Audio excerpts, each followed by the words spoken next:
ఇక విజయవాడ బస్టాండ్లో blade batch యాచకులు రెచ్చిపోయారు. బస్టాండ్లో ప్రయాణికులకు ఇబ్బంది సృష్టించిన యాచకులు వీరంగం సృష్టించారు.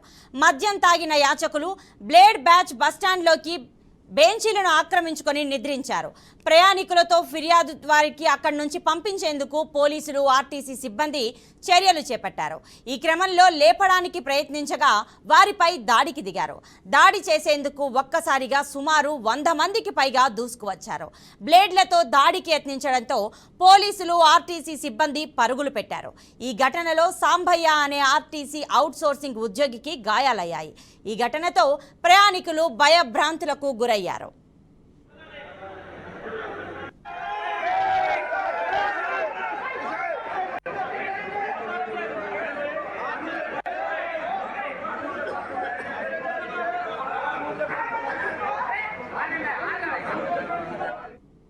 అనంతరం అదనపు పోలీసుల రాకతో నిందితులు పరారయ్యారు. దాడికి పాల్పడిన వారిలో కొందరిని పట్టుకొని స్టేషన్కు తరలించారు.